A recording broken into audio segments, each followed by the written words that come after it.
ಮಾತರ್ಮೇ ಮಾತರಿಶ್ವನ್ನ ಪಿತರತುಲಗುರೋ ಭ್ರಾತರಿಷ್ಟಾಪ್ತಬಂಧೋ ಸ್ವಾಮಿನ್ನ ಸರ್ವಾಂತರಾತ್ಮನ್ನ ಜರ ಜರಯಿತರ್ಜನ್ಮ ಮೃತ್ಯಾಮಯಾನಾಂ ಗೋವಿಂದೇ ದೇಹಿ ಭಕ್ತಿಂ ಭವತಿ ಚ ಭಗವನ್ನೂರ್ಜಿತಾಂ ನಿರ್ನಿಮಿತ್ತಾಂ ನಿರ್ವ್ಯಾಜಾಂ ನಿಶ್ಚಲಾಂ ತದ್ಗುಣಗಣ ಬೃಹತೀಂ ಶಾಶ್ವತೀಮಾತು ದೇವ ನಾರಾಯಣಂ ನಮಸ್ಕೃತ್ಯ ನರಂ ಚೈವ ನರೋತ್ತಮಂ ದೇವೀಂ ಸರಸ್ವತೀಂ ವ್ಯಾಸಂ ತತೋ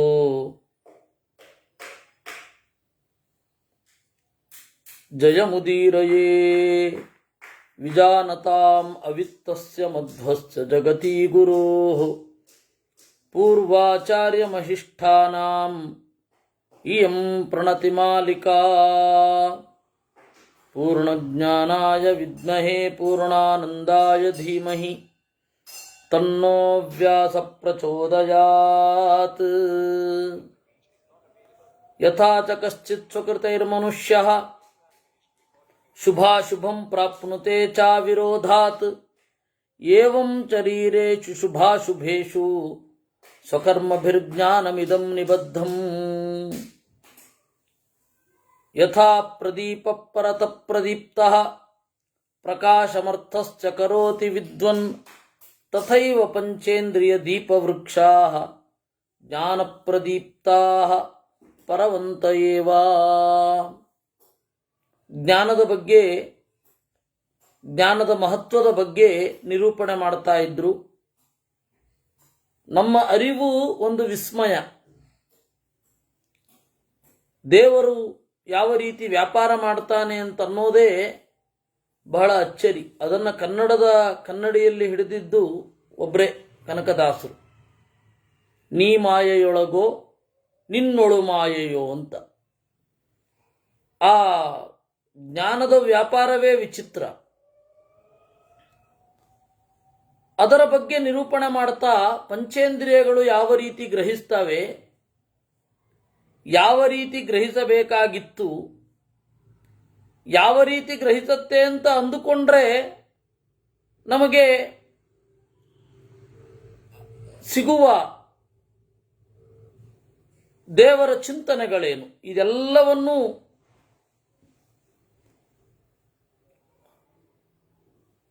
ಇಷ್ಟು ಹೊತ್ತು ನೋಡಿದೆವು. ಅಂದರೆ ನೆನ್ನೆಯ ತನಕ ಈ ದೇವರ ಬಗೆಗೆ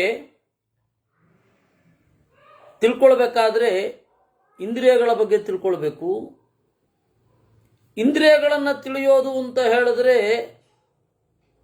ಅದರ ವ್ಯಾಪಾರವನ್ನು, ಅದರ ಹಿಂದೆ ಇರುವವನನ್ನು ತಿಳಿಯೋದು ಅಂತ ಅರ್ಥ. ಆದರೆ ಅಧ್ಯಾತ್ಮದಲ್ಲಿ ಇರದವರು, ಅನಧ್ಯಾತ್ಮವಿದ ಮನುಷ್ಯ, ಅಧ್ಯಾತ್ಮವನ್ನು ತಿಳಿಯದವರು ಈ ಇಂದ್ರಿಯಗಳನ್ನೇ ಸರಿಯಾಗಿ ತಿಳಿದಿರೋದಿಲ್ಲ ಅಂತ. ಅಂದರೆ ಆತ್ಮನ ಅರಿವು ಅವಶ್ಯ. ಜೀವಾತ್ಮದ ಅರಿವು ನಮಗೆ ಯಾವಾಗ ದೊರಕತ್ತೆ ಆವಾಗ ಸರಿಯಾದ ದಾರಿಯಲ್ಲಿ ಇರ್ತೇವೆ. ಜೀವಾತ್ಮನನ್ನೇ ಮರೆತಾಗ, ಇಂದ್ರಿಯ ಅತಿರಿಕ್ತವಾದ ಅರಿವನ್ನೇ ಮರೆತಾಗ ನಮಗೆ ಆತ್ಮದ ಅರಿವಾಗೋದು ಹೇಗೆ? ಇಷ್ಟು ನಾವು ತಿಳ್ಕೊಳ್ಬೇಕಾದದ್ದು. ಇವತ್ತು ಜೀವಾತ್ಮನ ಅರಿವಿನ ಅವಶ್ಯಕತೆಯ ಬಗೆಗೆ 29ನೇ ಶ್ಲೋಕದಲ್ಲಿ ನಿರೂಪಣೆ ಮಾಡ್ತಾರೆ. 30 ಸ್ಪರ್ಶಂ ತನುರ್ವೇದ ರತಂಚ ಜಿಹ್ವಾ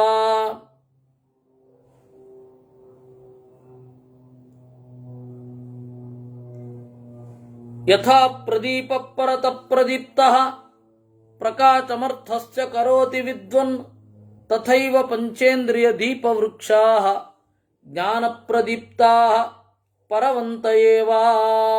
ಯಥಾ ಪ್ರದೀಪ್ತಃ, ಯಥಾ ಪ್ರದೀಪಃ, ಪರತ ಪ್ರದೀಪ್ತಃ. ದೀಪ ಇದೆ. ದೀಪ ಏನಿದೆ ಅದನ್ನು ಹೊತ್ತಿಸುವುದು ಬೇರೆಯವರು. ದೀಪ ತನ್ನಿಂದ ತಾನೇ ಏನು ಹೊತ್ಕೊಳ್ಳೋದಿಲ್ಲ. ಪ್ರಕಾಶಮರ್ಥಸ್ಯ ಕರೋತಿ, ವಸ್ತುವನ್ನು ತೋರಿಸತ್ತೆ, ತನ್ನನ್ನು ತೋರಿಸಿಕೊಳ್ಳುತ್ತೆ. ಆ ರೀತಿ ಪಂಚೇಂದ್ರಿಯ ದೀಪವೃಕ್ಷ, ಪಂಚೇಂದ್ರಿಯಗಳೆಂಬ ದೀಪ ಜ್ಞಾನದಿಂದ ಬೆಳಗುತ್ತವೆ, ತನ್ನನ್ನು ತಾವು ಅರಿತುಕೊಳ್ಳುತ್ತವೆ, ಬೇರೆಯ ವಸ್ತುವನ್ನೂ ತಿಳಿಯುತ್ತವೆ. ಇಷ್ಟಾಗಿಯೂ ಕೂಡ ಪರವಂತ ಏವ, ದೇವರ ಅಧೀನದಲ್ಲಿ ಇದ್ದೇ ಇರುತ್ತವೆ. ದೀಪ ತನ್ನಿಂದ ತಾನೇ ಹೊತ್ಕೊಳ್ಳೋಲ್ಲ. ಎಣ್ಣೆ ಬೇಕು, ಬತ್ತಿ ಬೇಕು, ಬತ್ತಿ ಚಂದ ಮಾಡಿ ನೆನೆದಿರಬೇಕು, ಅದನ್ನು ಕರಿ ತೆಗೆದು ಕರಿ ಎರೆದು ಅದರ ಶುದ್ಧವಾದ ಭಾಗವನ್ನು ಮುಂದೆ ಮಾಡಿ ಅದಕ್ಕೆ ದೀಪವನ್ನು ಅಂಟಿಸಬೇಕು. ಆ ದೀಪ ತನ್ನನ್ನು ವಸ್ತುವನ್ನು ಹೇಗೆ ತೋರಿಸುತ್ತೋ ಆ ರೀತಿ ನಮ್ಮ ಅರಿವು ತನ್ನನ್ನೂ ಅರ್ಥ ಮಾಡಿಕೊಳ್ಳುತ್ತೆ, ಬೇರೆಯದನ್ನೂ ತೋರಿಸುತ್ತೆ. ಇದು ಬಹಳ ವಿಚಿತ್ರ. ನಮಗೆ ಕಣ್ಣಿದೆ ಅಂತ ಅರ್ಥ ಆಗೋದು ಯಾವಾಗ ಅಂದರೆ ಕಣ್ಣು ಕಂಡಾಗ ವಿನಃ ಕಣ್ಣನ್ನು ಕಾಣಲಿಕ್ಕಾಗಲ್ಲ. ಕಣ್ಣನ್ನು ಕಾಣಲಿಕ್ಕಾಗತ್ತಾ? ಆದರೆ ಕಣ್ಣು ರೂಪವನ್ನು ನೋಡ್ತಾನೆ, ತನ್ನ ಅಸ್ತಿತ್ವವನ್ನೂ ತಿಳಿಸುತ್ತೆ. ನನಗೆ ಮೂಗು ಸರಿಯಿಲ್ಲ, ಅದರಿಂದಾಗಿ ವಾಸನೆ ಅಥವಾ ಪರಿಮಳ ಬರೋದಿಲ್ಲ ಅಂತಾನೆ. ಅದು ಹೆಂಗದು?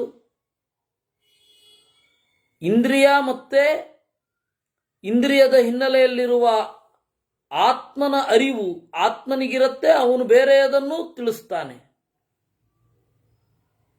ಇದು ದೀಪದ ಎಕ್ಸಾಂಪಲ್ ಕೊಟ್ಟರು. ಇದೇ ಸಿಂಪಲ್ ಆಗಿ ವೇದವ್ಯಾಸರು ಹೇಳಿದ್ದನ್ನ ನಾವು ಪರಿಷ್ಕಾರಗಳಿಂದ ಸ್ವತಃ ಪ್ರಾಮಾಣ್ಯವಾದ ಅಂತ ಹೇಳ್ತೇವೆ. ಈ ತರ್ಕತಾಂಡವ ಅಂತ ಹೇಳಿ ವ್ಯಾಸತೀರ್ಥರ ಒಂದು ಗ್ರಂಥ ಇದೆ. ಅದರಲ್ಲಿ ಸ್ವತಸ್ತ್ವ, ಪ್ರಾಮಾಣ್ಯ ಸ್ವತಸ್ತ್ವ, ಜ್ಞಪ್ತೌ ಸ್ವತಸ್ತ್ವ, ಉತ್ಪತ್ತೌ ಸ್ವತಸ್ತ್ವ ಅಂತ ಹೇಳಿ ಸುಮಾರು ಬಹಳ ಪರಿಷ್ಕಾರಗಳನ್ನು ಮಾಡಿದ್ದಾರೆ. ರಾಘವೇಂದ್ರ ಸ್ವಾಮಿಗಳ ನ್ಯಾಯದೀಪ ಅಂತನ್ನುವ ವ್ಯಾಖ್ಯಾನ ಇದೆ. ಅದನ್ನು ಅರ್ಥ ಮಾಡಿಕೊಳ್ಳಿಕ್ಕೆ ಬೇಕಾದ, ಅದು ಪಾರಿಭಾಷಿಕವಾಗಿದೆ. ಅವತ್ತಿನ ಕಾಲದಲ್ಲಿ ಪರಿಭಾಷೆಯಿಂದ ಮಾತನಾಡಬೇಕಿತ್ತು, ಮಾತನಾಡಿದ್ರು.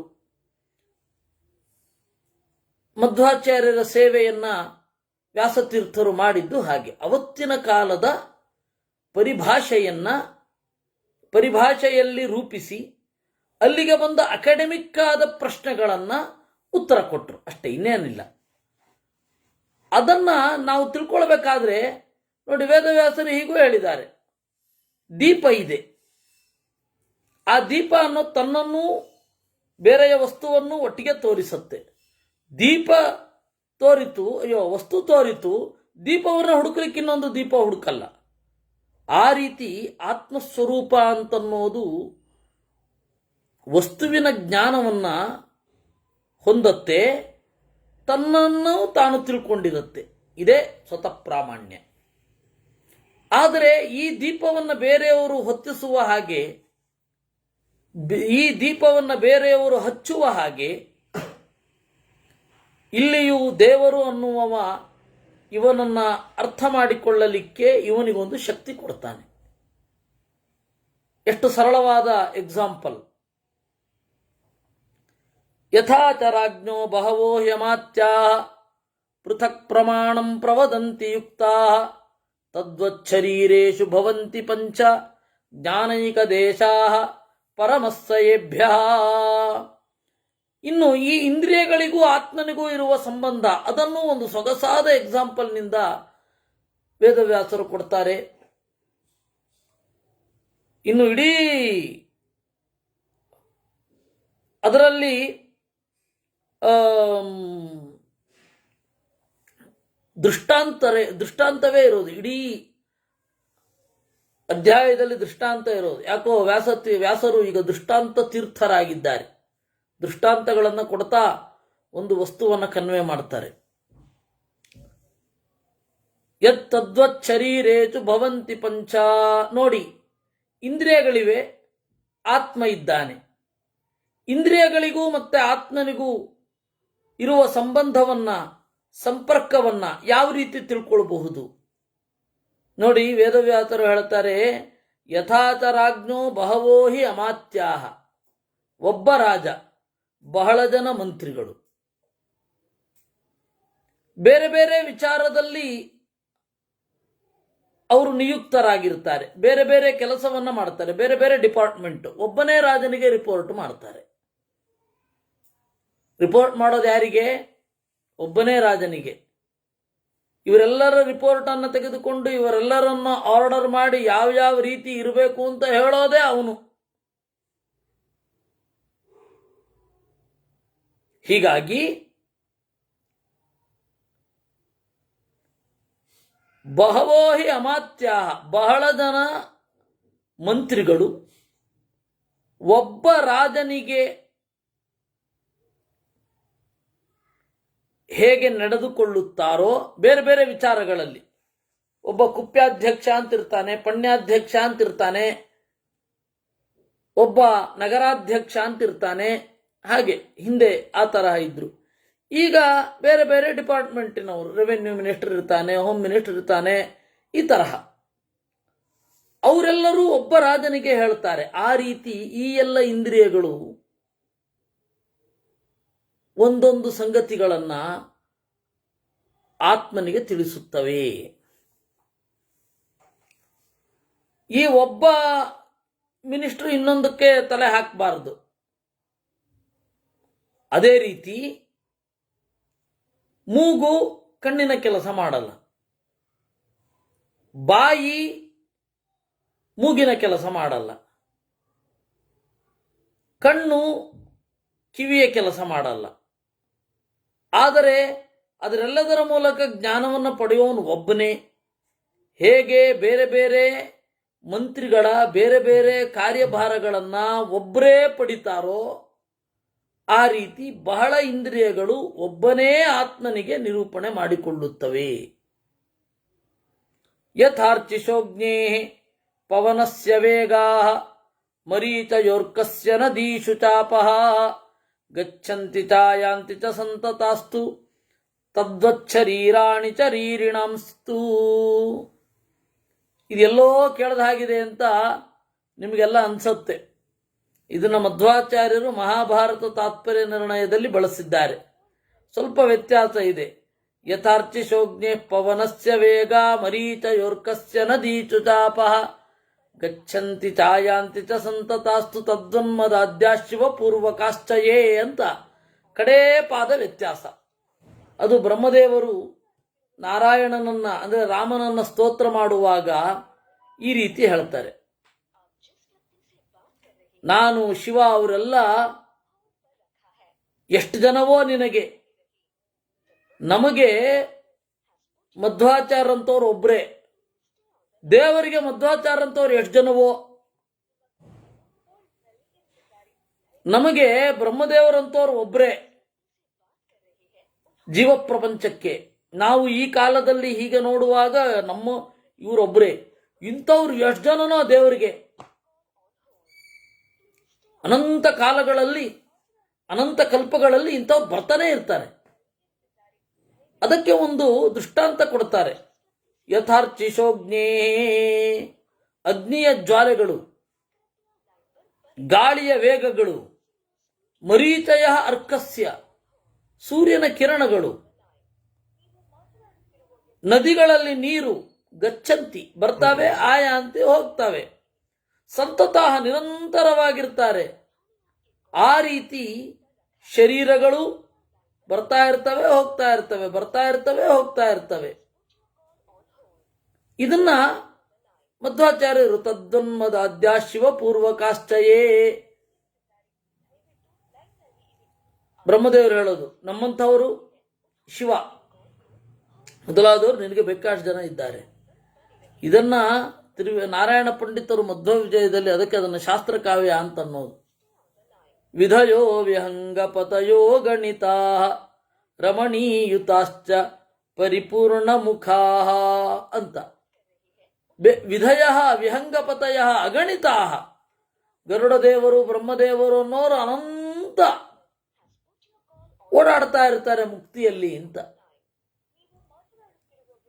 ಹೀಗಾಗಿ ಇಲ್ಲಿ ಒಬ್ಬ ಜೀವ ಎಷ್ಟು ದೇಹಗಳನ್ನು ತಳೆಯಬಹುದು ಅಂದ್ರೆ ಲೆಕ್ಕವೇ ಇಲ್ಲ. ನದಿಯಲ್ಲಿ ನೀರಿನ ಕಣಗಳು ಎಷ್ಟಿರಬಹುದು ಬೇಕಾದ್ರೆ ಅಷ್ಟು ತಳೆಯಬಹುದು. ಗಾಳಿಯ ವೇಗಗಳು ಹೇಗಿರಬಹುದು, ಕ್ಷಣ ಕ್ಷಣಕ್ಕೂ ಹೆಂಗೆ ಬದಲಾಗ್ತಾ ಇರುತ್ತೋ ಆ ರೀತಿ ದೇಹಗಳನ್ನು ಪಡೆಯಬಹುದು. ಪ್ರತಿದಿನ ಉದಯಿಸುವ ಸೂರ್ಯ ಅವನ ಕಿರಣಗಳೆಷ್ಟೋ ಆ ರೀತಿ ಶರೀರಗಳನ್ನು ಪಡೆಯಬಹುದು. ತದ್ವತ್ ಶರೀರಾಣಿ ಶರೀರಿಣಂತೂ. ಹಾಗೆ ಜೀವರಿಗೆ ಶರೀರ ಅನ್ನೋದು ಬರ್ತಾ ಇರುತ್ತೆ, ಹೋಗ್ತಾ ಇರುತ್ತೆ. ಅದರಿಂದಾಗಿ ಶುದ್ಧವಾದ ಜ್ಞಾನ ಅಂದರೆ ಆತ್ಮನದ್ದು ಮಾತ್ರ. ಅದರಿಂದಾಗಿ ಪರತ ಪ್ರಾಮಾಣ್ಯ ಅಂತ ಹೇಳಬೇಡಿ ಅಂತ ತಾತ್ಪರ್ಯ. ಪರತ ಪ್ರಾಮಾಣ್ಯ ಅಂದರೆ ಜೀವಾತ್ಮನಿಗಿರುವಂತಹ ಒಂದು ಇಂಪಾರ್ಟೆನ್ಸ್ ಏನು. ಅನಿತ್ಯವಾದ ಶರೀರಗಳಿಂದ ಗ್ರಹಿಸುವ ಜ್ಞಾನ. ಶರೀರ ಅನ್ನೋದು ಇನ್ಸ್ಟ್ರೂಮೆಂಟು, ಅದನ್ನು ಯೂಸ್ ಮಾಡುವವ ಜೀವ. ಆ ಯೂಸ್ ಮಾಡಲಿಕ್ಕೆ ಅವಕಾಶ ಕೊಡುವವನು ದೇವರು. ಇದು ಬಿಟ್ಟು ನಾವು ಚರ್ಚೆ ಮಾಡ್ತೇವೆ, ನಾವು ಯೋಚನೆ ಮಾಡ್ತೇವೆ, ನಾವು ತಾರ್ಕಿಕವಾಗಿ ಒಂದು ಕನ್ಕ್ಲೂಷನ್ ಬಂದು ಒಂದು ವಿಷಯ ತಿಳ್ಕೋತೇವೆ ಅಂತಾರಲ್ಲ, ಅವ್ರಿಗೆ ಹೇಳ್ತಾರೆ ಹಾಗಾಗಲ್ಲ ಅಂತ. ಯಾಕೆಂದ್ರೆ ಶರೀರ ನಿರಂತರವಾಗಿ ಬದಲಾಗ್ತಾ ಹೋಗ್ತಾ ಇರುತ್ತೆ. ಯಾವುದನ್ನ ಶರೀರಗಳಿಂದ ಗ್ರಹಿಸಿದ್ದನ್ನ ಯಾವುದನ್ನು ಪ್ರಮಾಣ ಅನ್ಬೇಕು? ಯಾಕೆ ಅಂದ್ರೆ ಬೇರೆ ಬೇರೆ ಶರೀರಗಳಲ್ಲಿ ನಿತ್ಯವಾದ ಜ್ಞಾನವನ್ನು ಹೇಗೆ ಗ್ರಹಿಸ್ತಾನೆ ಒಂದನ್ನ. ಅದರಿಂದ ಜೀವಾತ್ಮನೋರ್ವ ಬೇರೆ ಬೇರೆ ಶರೀರಗಳ ಇಂದ್ರಿಯಗಳಿಂದ ಶುದ್ಧವಾದ ಅರಿವನ್ನು ಗ್ರಹಿಸ್ತಾನೆ. ಅವನು ಜ್ಞಾನರೂಪ. ಎಷ್ಟು ಸೊಗಸಾಗಿದೆ. ಯಥಾಚ ಕಶ್ಚಿತ್ ಪರಶುಂ ಗೃಹೀತ್ವಾ ಧೂಮಂ ನ ಪಶ್ಯೇಜ್ವಲನಂಚ ಕಾಷ್ಠೇ ತದ್ವಚ್ಚರೀರೋದರ ಪಾಣಿಪಾದಂ ಚಿತ್ವಾ ನ ಪಶ್ಯಂತಿ ತತೋ ಯದನ್ಯತ್. ಸರಿ, ಈ ಆತ್ಮನನ್ನು ನಾವು ತಿಳ್ಕೊಳ್ಬೇಕು. ಹೆಂಗೆ ತಿಳ್ಕೊಳ್ಳೋದು? ಅದಕ್ಕೆ ವ್ಯಾಸರು ಹೇಳ್ತಾರೆ, ಇದು ಹೇಗೆ ಅಂದ್ರೆ ಯಥಾಚ ಕಶ್ಚಿತ್ ಪರಶುಂ ಗೃಹೀತ್ವಾ. ಒಬ್ಬ ಕೊಡಲು ಇಟ್ಕೊಂಡ, ಕಟ್ಟಿಗೆ ಎಲ್ಲ ಸೀಳೆ ಹಾಕಿದ. ಧೂಮಂ ನ ಪಶ್ಯೇಜ್ವಲನಂಚ ಕಾಷ್ಟೇ. ಹೊಗೆನೂ ಸಿಗಲಿಲ್ಲ, ಬೆಂಕಿನೂ ಸಿಗಲಿಲ್ಲ. ನೋಡಿ, ಕಟ್ಟಿಗೆಯಲ್ಲಿ ಬೆಂಕಿ ಇರುತ್ತೆ ಅಂತಾರೆ, ಬೆಂಕಿ ಇರಲ್ಲ ಅಂದ್ರೆ ಏನ್ ಹೇಳೋದು ಅವನಿಗೆ? ನೋಡ್ಬೇಕಾದ ಮೆಥಡ್ ಬೇರೆ ಇದೆಯಪ್ಪ ಅನ್ಬೇಕು.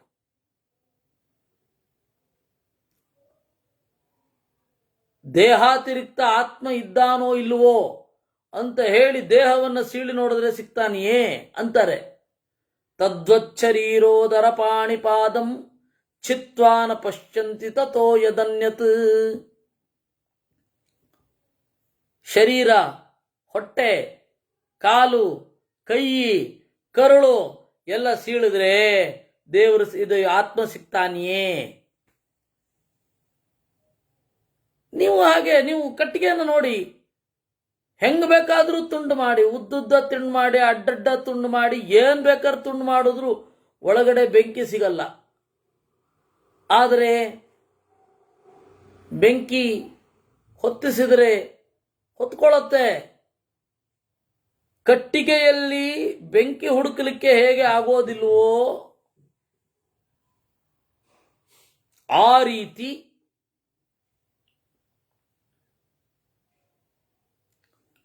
ಶರೀರದಲ್ಲಿ ಜೀವನನ್ನು ಹುಡುಕಲಿಕ್ಕಾಗಲ್ಲ.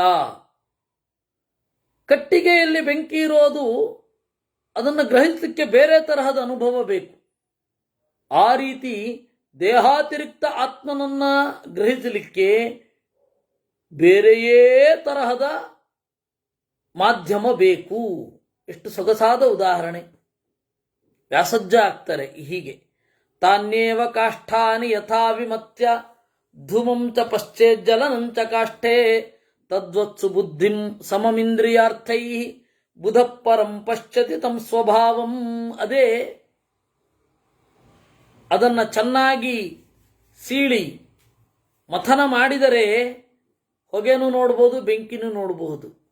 ಆ ರೀತಿ ಗುರು ಹಿರಿಯರಲ್ಲಿ ವಿನೀತವಾದ ಬುದ್ಧಿಯನ್ನು ಪಡೆದುಕೊಂಡು ಅವರು ತೋರಿಸುವ ದಾರಿಗಳಲ್ಲಿ ಸಾಗಿ ಇಂದ್ರಿಯವನ್ನೂ ಶರೀರವನ್ನೂ ಶರೀರದ ಒಳಗಡೆ ಇರುವ ಆತ್ಮನನ್ನೂ ಕಾಣಬಲ್ಲ.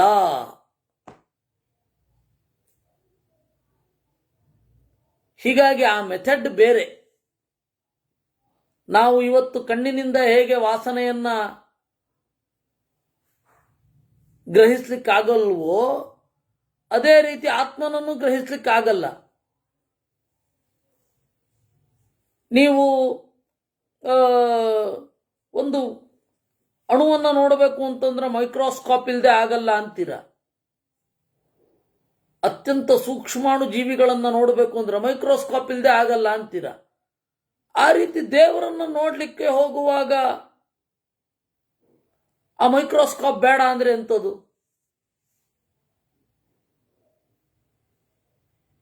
ಅಲ್ವಾ? ಜೀವನನ್ನ ನೋಡುವ ಮೆಥಡ್ ಬೇರೆ ಅಂದ್ರೆ ಇಲ್ಲ ನಮ್ಗೆ ಎದುರುಗಡೆ ಕಾಣಬೇಕು ಅಂತೀರ. ಆತ್ಮ ಕಾಣಬೇಕು, ದೇವರು ಕಾಣಬೇಕು, ಅದಕ್ಕೆ ಮೆಥಡಾಲಜಿ ಅನುಸರಿಸಿದ್ರೆ ಇಲ್ಲ ಇಲ್ಲ ನನಗೆ ಹಿಂಗ ಕಾಣಬೇಕು. ಸೂಕ್ಷ್ಮಾಣು ಜೀವಿಗಳನ್ನೇ ನೀವು ದೂರದರ್ಶಕ ಇಲ್ಲದೆ ಮೈಕ್ರೋಸ್ಕೋಪ್ ಇಲ್ಲದೆ ಆಗಲ್ಲ, ಇನ್ನು ಉಳಿದಂತೆ ಆಗತ್ತಾ? ಯಾವ್ದ್ಯಾವುದನ್ನ ಹೇಗೆ ನೋಡಬೇಕು ಹಾಗೆ ನೋಡಬೇಕು. ಆಯಾ ಕ್ಷೇತ್ರದಲ್ಲಿ ಪರಿಣತರಾದವರು ಕಾಣೋದನ್ನ ಬೇರೆಯವರು ಕಾಣ್ಲಿಕ್ಕಾಗ್ತದ? ಒಂದು ಮನೆಗೆ ಬಂದು ನಾವು ಎಷ್ಟೇ ಗೋಡೆಯನ್ನು ನೋಡಿದ್ರು ಕೂಡ ಇದು ಹೆಂಗೆ ಕಟ್ಟಿರಬಹುದು ಅನ್ನೋದು ಗೊತ್ತಾಗಲ್ಲ. ಅದೇ ಒಬ್ಬ ಇಂಜಿನಿಯರಿಂಗ್ ಗೊತ್ತಾಗತ್ತೆ ಇಂಜಿನಿಯರ್ಗೆ, ಯಾಕೆಂದ್ರೆ ಅದರಲ್ಲಿ ಪರಿಶ್ರಮ ಇರುತ್ತೆ ಅವನಿಗೆ.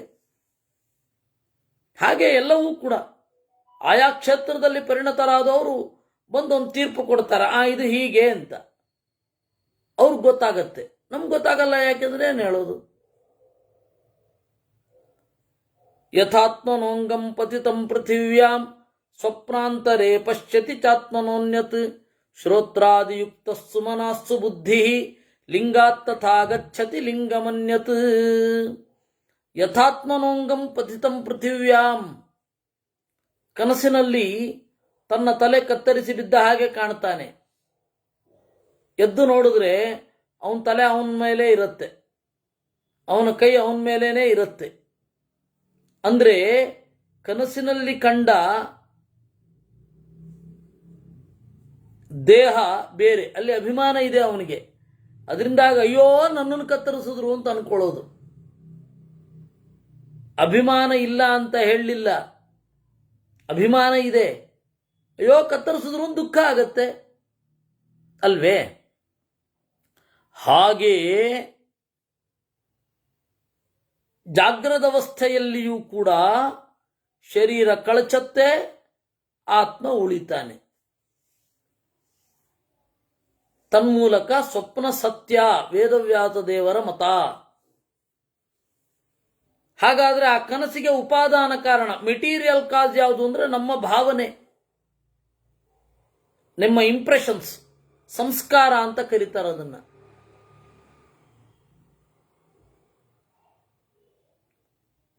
ಸಂಸ್ಕಾರ ಅಂದ್ರೇನು?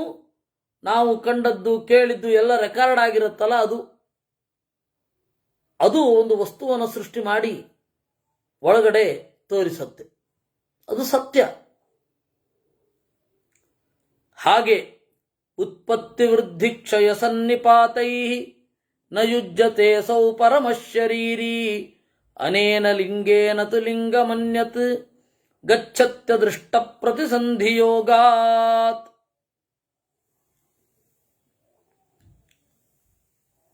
ಉತ್ಪತ್ತಿ ವೃದ್ಧಿ ಕ್ಷಯ ಸನ್ನಿಪಾತೈ, ದೇಹ ಹುಟ್ಟೋದ್ರಿಂದ ಬೆಳೆಯೋದ್ರಿಂದ ನಾಶ ಆಗೋದ್ರಿಂದ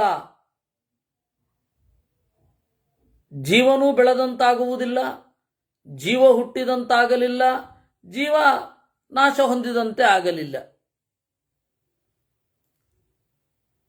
ಅದೇ ರೀತಿ ದೇವರು ಕೂಡ ಅನೇನ ಲಿಂಗೇನ ಹಿ ಲಿಂಗಮನ್ಯತ್, ಈ ಒಂದು ನೆನಪೋಲೆಯನ್ನು ತೆಗೆದುಕೋ, ಈ ಒಂದು ನೆನಪೋಲೆಯನ್ನು ತೆಗೆದುಕೊಂಡು ಬೇರೆ ತರಹ ನೋಡ್ತಾನೆ. ದೇವರನ್ನ ಹೇಗೆ ನೋಡ್ಲಿಕ್ಕಾಗಲ್ಲ ಅನ್ನೋದು ಹಿಂಗೆ ಗೊತ್ತಾಗತ್ತೆ. ಜೀವನನ್ನೇ ನೋಡ್ಲಿಕ್ಕಾಗಲ್ಲ, ದೇವರನ್ನು ನೋಡ್ಲಿಕ್ಕಾಗತ್ತಾ? ನ ಚಕ್ಷುಷಾ ಪಶ್ಯತಿ ಚಕ್ಷುರಾತ್ಮನೋ ನ ಚಾಪಿ ಸಂಸ್ಪರ್ಶಮುಪೈತಿ ಕಿಂಚಿತ್ ತಥಾಪಿ ತೈಃ ಸಾಧಯತೆ ಚ ಕಾರ್ಯಂ ತೇತಂ ನ ಪಶ್ಯಂತಿ ಸ ಪಶ್ಯತೆ ತಾನ್. ಇದಕ್ಕೆ ಸಿಮಿಲರ್ ಆಗಿ ತೈತ್ತಿರಿಯ ಉಪನಿಷತ್ತಿನಲ್ಲಿ, ಆಮೇಲೆ ಕಠೋಪನಿಷತ್ತಿನಲ್ಲಿ ಮತ್ತೆ ಋಗ್ವೇದದಲ್ಲಿ ಈ ಮಾತು ಬರುತ್ತೆ.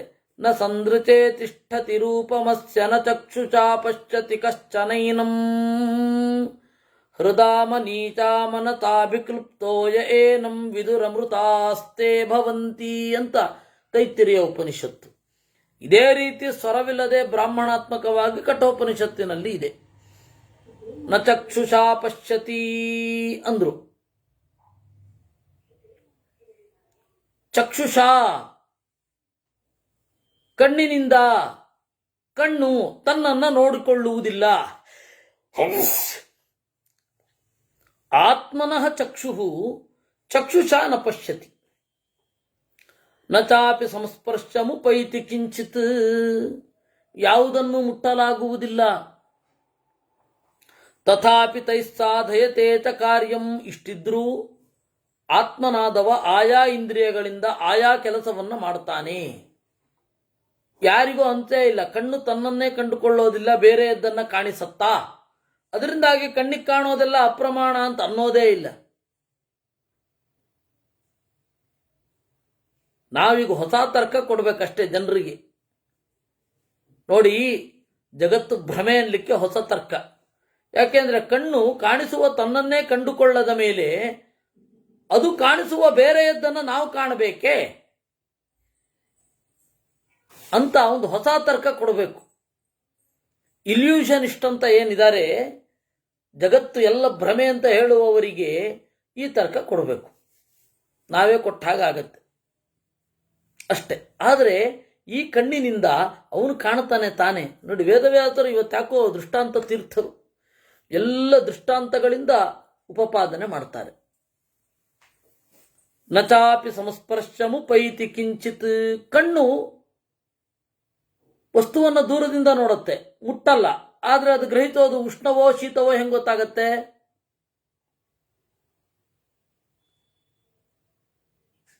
ಉರಿದರೆ ಹೀಗಿರುತ್ತೆ ಅಂತ ಹೇಳಿ ಆತ್ಮನ ಹಿಂದಿನ ಅನುಭವ ಕಣ್ಣಿನ ಮೂಲಕ ವಸ್ತುವನ್ನು ನೋಡಿದಾಗ ಅವನು ಗ್ರಹಿಸ್ಬಿಡ್ತಾನೋ ಇದು ಹೀಗಿರುತ್ತೆ ಅಂತ. ಹಾಗಾದ್ರೆ ಕಣ್ಣಿನಿಂದ ಕಂಡದ್ದೇನು?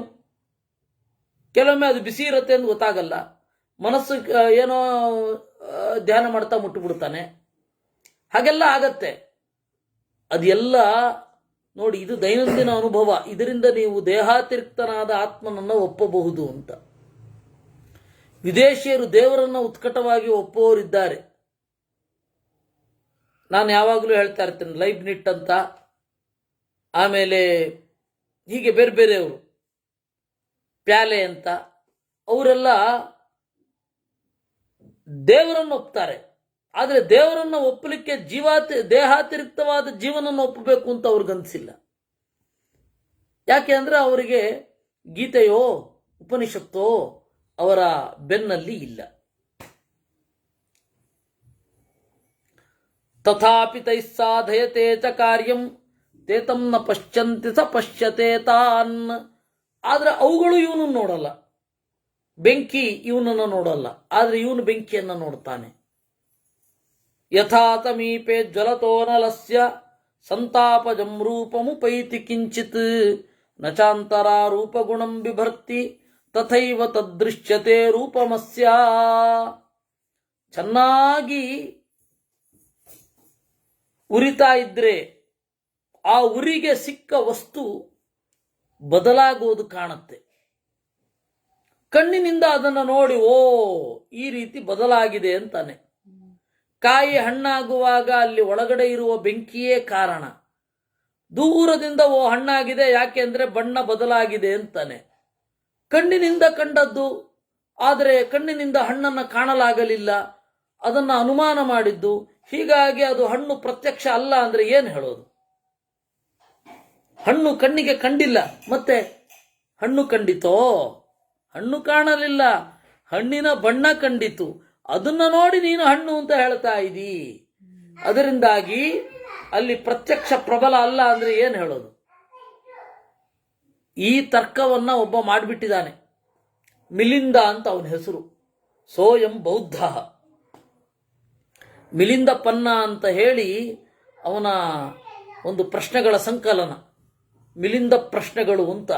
ಅದನ್ನ ನಿಮಗೆ ತಮ್ಮ ಆಶ್ಚರ್ಯ ಆಗಬಹುದು, ಕನ್ನಡದಲ್ಲಿ ಅದರ ಚಂದದ ಅನುವಾದ ಇದೆ, ಜಿ.ಪಿ. ರಾಜರತ್ನಂ ಅವರದು. ಬಹಳ ಸೊಗಸಾದ ಕನ್ನಡ ಅನುವಾದ.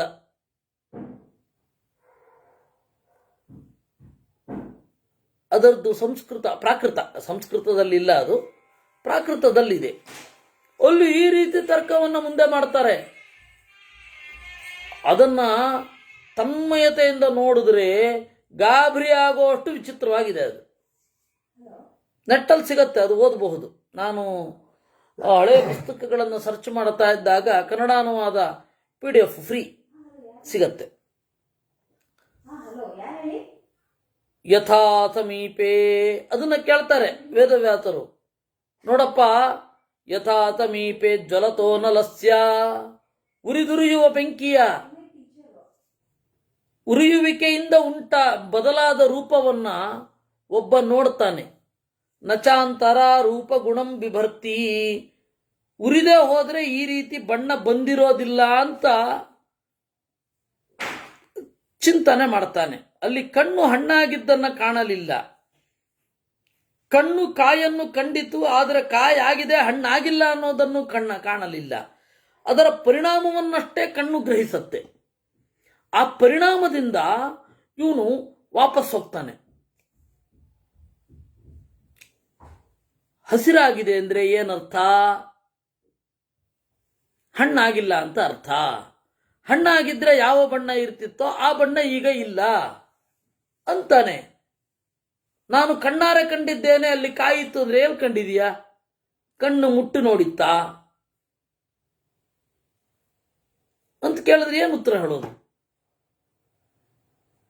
ಯಥಾ ತಥಾ ಮನುಷ್ಯ ಪ್ರವಿಮುಚ್ಚ ಕಾಯಂ ಅದೃಶ್ಯಮನ್ಯದ್ವಿಷತೆ ಶರೀರಂ ವಿಸೃಜ್ಯ ಭೂತೇಚು ಮಹತ್ಸು ದೇಹಂ ತದಾಶ್ರಯಂ ಚೈವ ಬಿಭರ್ತಿ ರೂಪಂ. ಹೀಗೆಯೇ ಮನುಷ್ಯ ಈ ಶರೀರವನ್ನು ತೊರೆದು ಕಾಣದ ಇನ್ನೊಂದು ಶರೀರವನ್ನು ಪ್ರವೇಶ ಮಾಡ್ತಾನೆ. ಪಂಚಭೂತಗಳಲ್ಲಿ ದೇಹವನ್ನು ತೊರೆದು ಬೇರೆ ಕಡೆ ಪ್ರಯಾಣ ಮಾಡಿಬಿಡ್ತಾನೆ. ಬೇರೆಯದೇ ಆದ ರೂಪವನ್ನು ತಳೆಯುತ್ತಾನೆ. ಕಾಣಬೇಕು ಅಂದ್ರೆ ಎಲ್ಲಿಂದ ಕಾಣೋದು?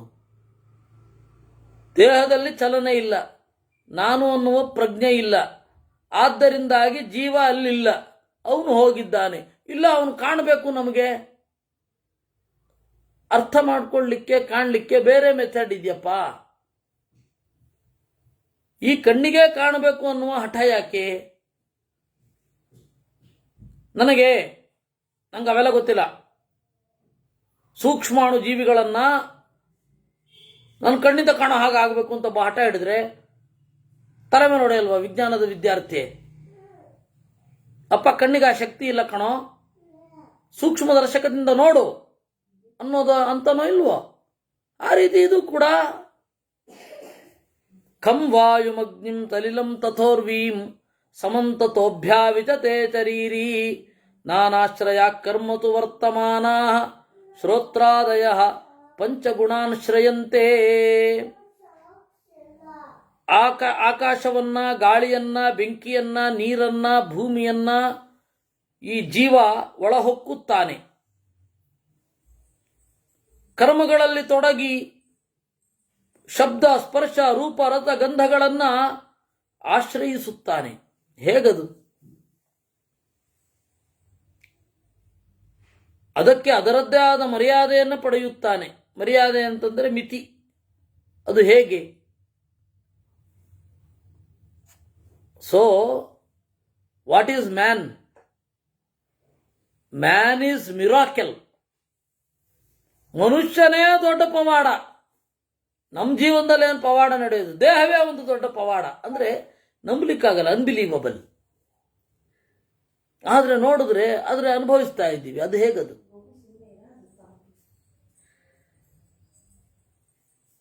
ಶ್ರೋತ್ರಂ ನಭಃ ಘ್ರಾಣಮುಕ್ತಂ ಪೃಥಿವ್ಯಾಃ ತೇಜೋಮಯಂ ಚಕ್ಷುರಥೋ ವಿಪಾಕಃ ಜಲಾಶ್ರಯಂ ಜ್ಞಾನಮುಕ್ತಂ ರತಶ್ಚ ವಾಯುವಾತ್ಮಕಂ ಸ್ಪರ್ಶನ ಮಾಮನಂತಿ. ನೋಡಿ, ಕಿವಿ ಇದೆ, ಅದು ಆಕಾಶದ ಕೆಲಸವನ್ನ ಮಾಡುತ್ತೆ. ಆಕಾಶ ಸುತ್ತಲೂ ಇದೆ. ಕಿವಿ ಹಿಂದೆಯಿಂದ ಮುಂದಿನಿಂದ ಆಚೆಯಿಂದ ಈಚೆಯಿಂದ ಆದ ಎಲ್ಲ ಸದ್ದನ್ನು ಕೇಳುತ್ತೆ. ಹೇಗೆ ಆಕಾಶ ಎಲ್ಲವನ್ನ ವ್ಯಾಪಿಸಿದೆಯೋ ಹಾಗೆ ಕಿವಿ ಎಲ್ಲವನ್ನೂ ವ್ಯಾಪಿಸುತ್ತೆ, ಅದು ಚೆನ್ನಾಗಿದ್ದಾಗ. ಘ್ರಾಣ ಮುಕ್ತಂ ಪೃಥಿವ್ಯಾ, ಇನ್ನು ಪೃಥಿವಿಯ ಅಸಾಧಾರಣ ಗುಣವಾದ ಪರಿಮಳವನ್ನ ಯಾವುದು ಆಹ್ವಾನಿಸುತ್ತೆ? ಮೂಗು. ನಮಗೆ ನಮ್ಮ ಮೂಗು ಎತ್ತರದಲ್ಲಿರುತ್ತೆ. ನಾವು ಅಡ್ಡ ಬೆಳೆಯೋರಲ್ಲ ಅಲ್ವಾ? ಹೀಗಾಗಿ ನಮ್ಮ ಮೂಗು ನೆಲದಿಂದ ಬಹಳ ಎತ್ತರದಲ್ಲಿರುತ್ತೆ. ಅಷ್ಟು ಗ್ರಹಿಸೋದೇ ಆಶ್ಚರ್ಯ. ಪ್ರಾಣಿಗಳಿಗೆ ಮೂಗು ಕೆಳಗಡೆ, ಅದು ಅಡ್ಡ ಬೆಳೆಯುತ್ತೆ. ಆದ್ದರಿಂದಾಗಿ ಮೂಗು ನೆಲದ ಹತ್ತಿರವೇ ಇರುತ್ತೆ. ಹೀಗಾಗಿ ಅದು ಗ್ರಹಿಸೋದು ಬೇರೆ. ಅದರಿಂದಾಗಿ ಪೃಥ್ವಿಯ ಇಂದ್ರಿಯ ಯಾವುದು ಅಂತಂದ್ರೆ ಮೂಗು. ತೇಜೋಮಯಂ ಚಕ್ಷುರಥೋ ವಿಪಾಕಃ, ಕಣ್ಣು ಚಕ್ಷುಹು, ಅಥೋ ವಿಪಾಕಃ, ಆಮೇಲೆ ಮಾಗೋದು ಬೆಂಕಿಯಿಂದ. ಜಲಾಶ್ರಯಂ ಜ್ಞಾನ ಮುಕ್ತಂ ರಸಶ್ಚ, ರಸ ಅಂತನ್ನೋದು ನೀರಿನಲ್ಲಿ ತೊಡಗಿದಾಗ ವಿಚಿತ್ರವಾದ ಒಂದು ರಸಾಸ್ವಾದ ಉಂಟಾಗತ್ತೆ. ವಾಯುವಾತ್ಮಕಂ ಸ್ಪರ್ಶನ ಮಾಮನಂತಿ, ಸ್ಪರ್ಶ ಗಾಳಿಯದ್ದು. ನೋಡಿ, ಶ್ರೋತ್ರಂ ನಭಃ ಅಂತ. ಆಕಾಶ ಅನ್ನೋದು, ಇದು ಕಿವಿ ಅನ್ನೋದು ಆಕಾಶದ ಇಂದ್ರಿಯ ಅಂತ. ಬಾವಲಿಗಳು ಗೊತ್ತಾ? ಬ್ಯಾಟ್ಸ್.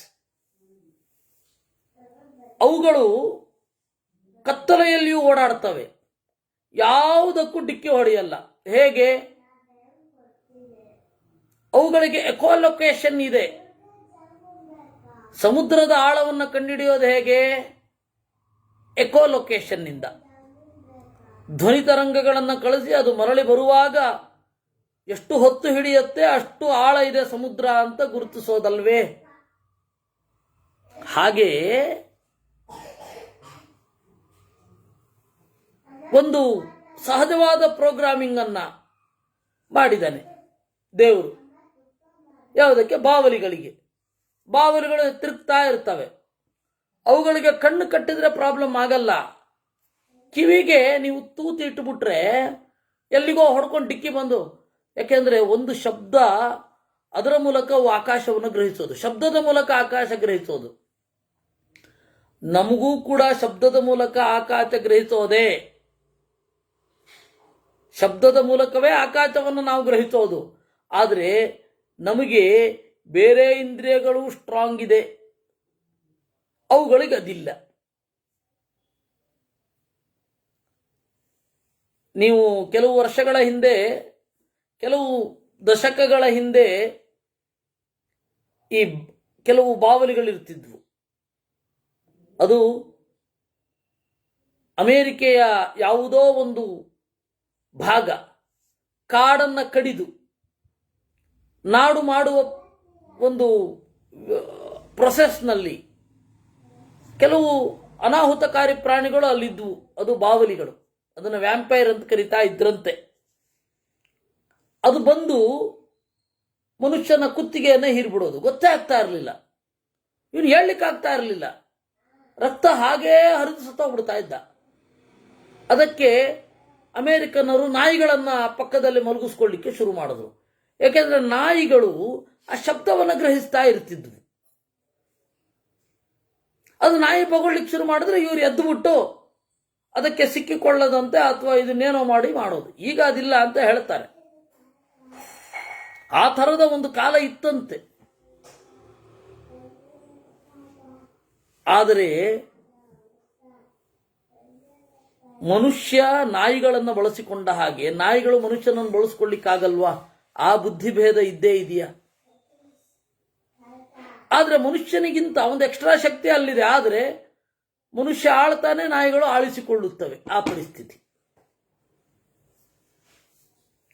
ಹೀಗಾಗಿ ಶ್ರೋತ್ರಂ ನಭಃ, ಕಿವಿ ಅಂತನ್ನೋದು ಆಕಾಶ ಇದೆ ಅಂತನ್ನೋದನ್ನು ತಿಳಿಸುವ ಇಂದ್ರಿಯ. ಹಾಗಾದರೆ ಕಿವುಡರಾದವರು ಆಕಾಶವನ್ನು ಹೇಗೆ ಗ್ರಹಿಸ್ತಾರೆ? ಕಣ್ಣಿನ ಮೂಲಕ ಗ್ರಹಿಸ್ತಾರೆ. ಹುಟ್ಟು ಕಿವುಡರು, ಹುಟ್ಟು ಕುರುಡರು ಸ್ವರೂಪದಿಂದಲೇ ಗ್ರಹಿಸ್ತಾರೆ. ಇರಲಿ, ಅದು ಉಪನಿಷತ್ತಿನ ಒಂದು ಭಾಗ. ಕಿಂ ಜ್ಯೋತಿ ರೇವಾಯಂ ಪುರುಚೈತಿ ಅಂತ ಹೇಳಿ ಶುರು ಆಗತ್ತೆ. ಅದರ ಸೊಗಸೇ ಬೇರೆ. ಮಹತ್ಸು ಭೂತೇಚು ವಸಂತಿ ಪಂಚೇಂದ್ರಿಯಾರ್ಥಾಶ್ಚ ರಥೇಂದ್ರಿಯೇಷು ಸರ್ವಾಣಿ ಚೈತಾನಿ ಮನೋನುಗಾನಿ ಬುದ್ಧಿಂ ಮನೋನ್ವೇತಿ ಮನಸ್ವಭಾವಂ.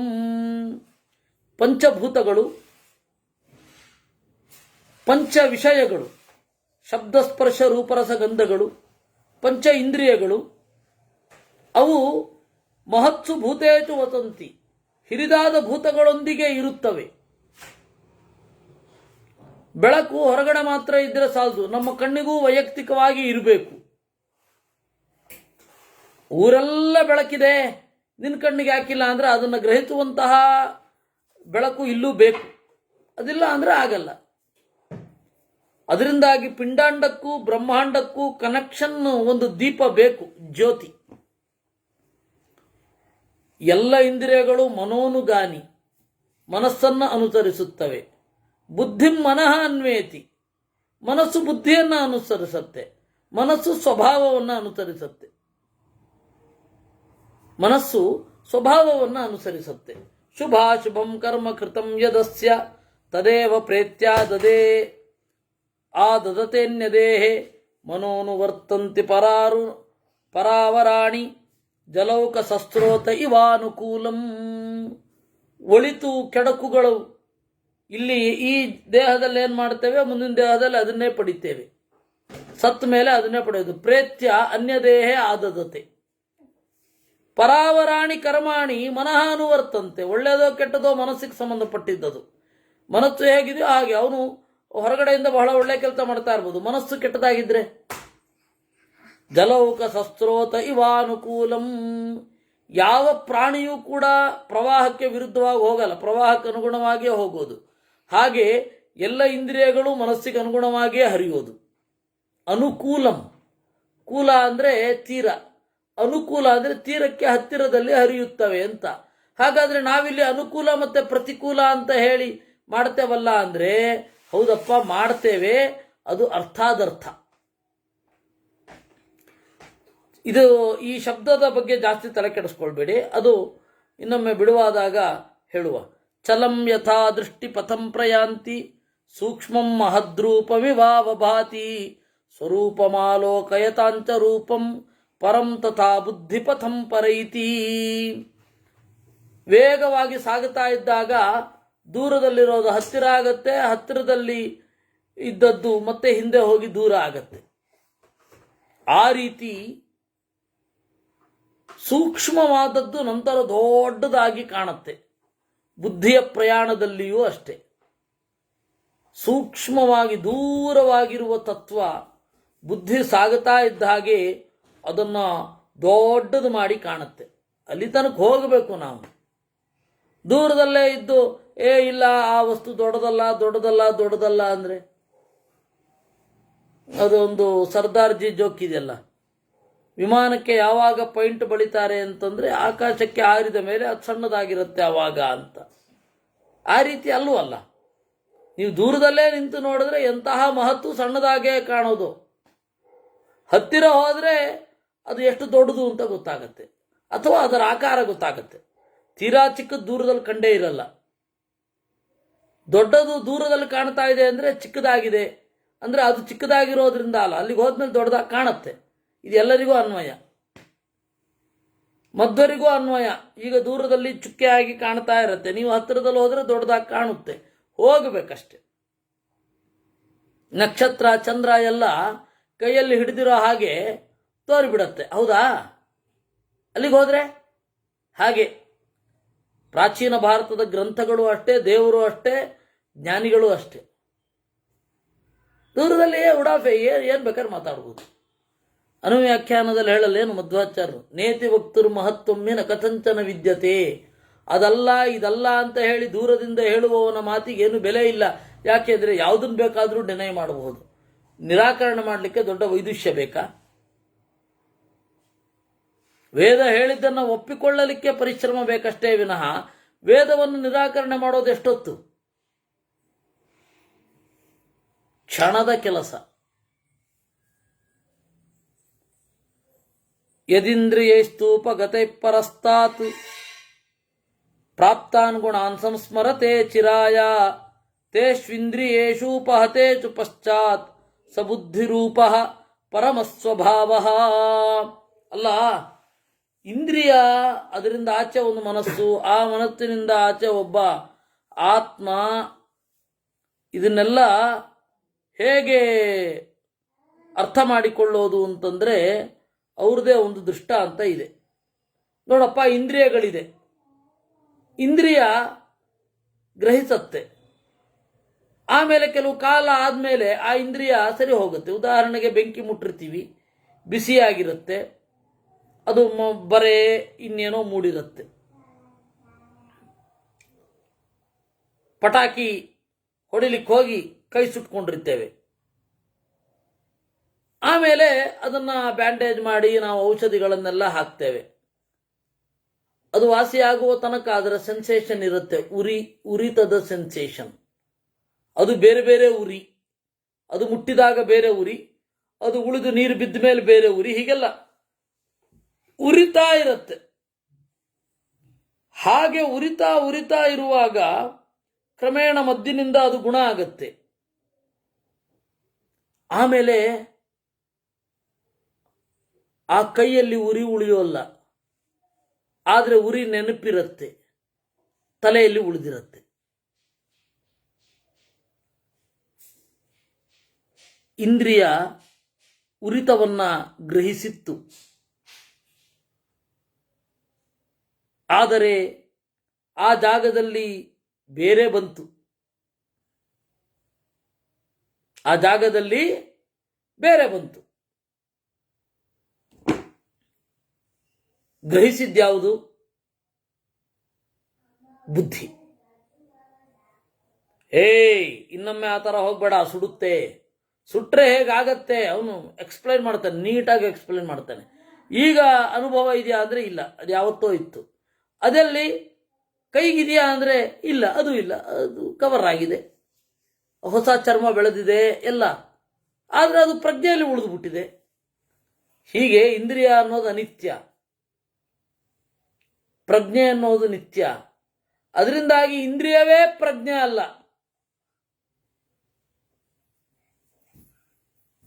Where is mind? ಮನಸ್ಸು ಎಲ್ಲಿದೆ? Body is mind it self ಅಂತ ಹೇಳಿ ಈಗಿನ ಮನೋವಿಜ್ಞಾನಿಗಳ ವಾದ. ಅಲ್ಲ. ಹೀಗಾಗಿ ಇರಲಿ, ಅದರದ್ದು ಬಗ್ಗೆ ಮತ್ತೆ ಮಾಡುವ. ಹೌದು, ಪ್ರಜ್ಞೆ ಎಲ್ಲ ಕಡೆ ವ್ಯಾಪಿಸಿಕೊಂಡಿದೆ, ಆದರೆ ಇಡೀ ಬಾಡಿಯೇ ಮನಸ್ಸು ಅಂತಾದರೆ ಕೈಯ ಯಾವುದೋ ಒಂದು ಭಾಗ ಕತ್ತರಿಸಿ ಹೋಗಿರುತ್ತೆ ಅಥವಾ ಬೆರಳು ಕತ್ತರಿಸಿ ಹೋಗುತ್ತೆ ಅಂತ ಇಟ್ಕೊಳ್ಳಿ. ಹಾಗಾದ್ರೆ ಮನಸ್ಸು ಕತ್ತರಿಸಿತು ಅಂತ ವ್ಯವಹಾರ ಮಾಡ್ತೇವಾ? ಮನಸ್ಸು ಕತ್ತರಿಸಿತು ಅಂತ ಹೇಳಬೇಕಾ? ಹಾಗಾದ್ರೆ ಮನಸ್ಸಿನ ಕಾರ್ಯಭಾರ ಇದೆ, ಹೇಗೆ ದೀಪದ ಹಾಗೆ. ದೀಪ ಸಣ್ಣ ಜಾಗದಲ್ಲಿ ಇರುತ್ತೆ, ಅದರ ಪ್ರಕಾಶ ಎಲ್ಲ ಕಡೆ ಹರಡಿರುತ್ತೆ. ಅದರಿಂದಾಗಿ ಸ್ವರೂಪ ಮಾಲೋಕಯತಾಂಚ ರೂಪಂ ಪರಂ ತಥಾ ಬುದ್ಧಿ ಪರಂ ಬುದ್ಧಿಪಥಂ ಪರೈತಿ ಅಂತ ಹೇಳುವಲ್ಲಿಗೆ 48-49ನೇ ಶ್ಲೋಕಕ್ಕೆ ನಾವು ಸ್ವಲ್ಪ ನಿಲ್ಲಿಸಿದ್ದೇವೆ. ನಾಳೆ ದೇವರು ಆಗಗೊಡಿಸಿದರೆ ಮುಂದಿನದ್ದನ್ನು ಮಾಡಿಕೊಂಡು ಹೋಗುವ. ಕೃಷ್ಣಾರ್ಪಣಮಸ್ತು.